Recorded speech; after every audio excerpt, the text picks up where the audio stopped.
நடிகர் சிவகார்த்திகேயன் இசையமைப்பாளர் டி இமான் கிட்ட மன்னிப்பு கேட்குற மாதிரி ஒரு வீடியோ தான் சோஷியல் மீடியாவில் ரொம்ப வைரலாக ஷேர் ஆகிட்டு வருது. அதை பற்றி தான் இப்போ இந்த வீடியோவில் பார்க்க போகிறோம். வீடியோக்குள்ளே போகிறதுக்கு முன்னாடி நீங்கள் நம்ம சேனலுக்கு ஃபர்ஸ்ட் டைம் வந்திருக்கீங்க அப்படின்னா மறக்காமல் சப்ஸ்கிரைப் பண்ணிக்கோங்க. அண்ட் இந்த வீடியோ ஃபுல்லாக ஸ்கிப் பண்ணாமல் பாருங்கள். சிவகார்த்திகேயனோட நடிப்பு அப்படின்னா குட்டீஸ்க்கெல்லாம் ரொம்ப பிடிக்கும். அந்தளவுக்கு ரொம்ப நல்லா நடிப்பார். அதே மாதிரி குடும்பத்தினரும் இவரோட படம் அப்படின்னா விரும்பி பார்ப்பாங்க. இப்போ தளபதி விஜய் கூட சினிமாலேருந்து ஒதுங்கி இருக்கனால அந்த இடத்த கண்டிப்பாக சிவகார்த்திகேயன் ரீப்ளேஸ் பண்ணுவார் அப்படின்னு அவரோட ஃபேன்ஸ் எல்லாம் சொல்லிட்டு இருக்காங்க. அவரோட நடிப்பில் கடைசியாக வந்த படம் அயலான் ஓரளவுக்கு நல்லாவே ஓடிச்சு அப்படின்னே சொல்லலாம். அதே மாதிரி மாவீரனும் ஓரளவுக்கு நல்லா ஓடிச்சு. இப்போ கமல்ஹாசன் தயாரிப்பில் ராஜ்குமார் பெரியசாமி இயக்கத்தில் அமரன் படத்தில் நடிச்சிருக்காரு. அதே மாதிரி ஏஆர் முருகதாஸ் இயக்கத்தில் ஒரு படத்துலையும் நடிச்சு முடிச்சிருக்காரு.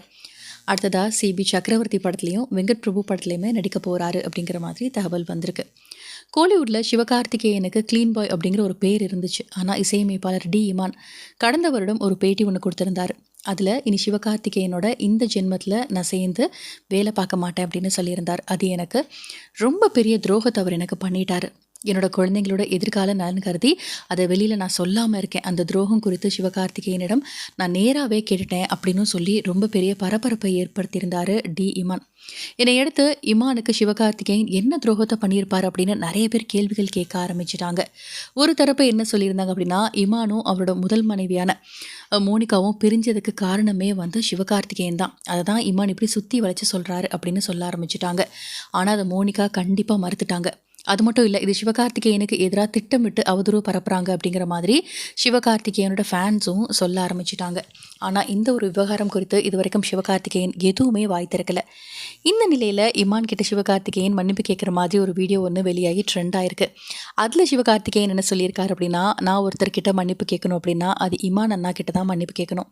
ஏன்னா நான் கொஞ்சம் படங்களில் பிஸியாக இருக்கேன், அதனால் அவரை பார்க்க முடியல, பேச முடியல. நாங்கள் ஒரு குடும்பம் மாதிரி ஒன்றா தான் எப்போவுமே சாப்பிட போவோம். இப்போ அந்த மாதிரி போகிறதில்ல. நாங்கள் அந்த மாதிரி போகாதது இமான் அண்ணாக்கு ரொம்பவே அப்செட் ஆகிடுச்சு. நான் அவர் அண்ணன் அப்படின்னு தான் கூப்பிடுவேன், அவரும் என்னை தம்பி அப்படின்னு தான் கூப்பிடுவார். அது ஒரு ஜென்யூனான ஒரு ரிலேஷன்ஷிப் அப்படின்னே சொல்லலாம். எந்த ஒரு ஈகோவும் எங்களுக்குள்ளே இருக்காது.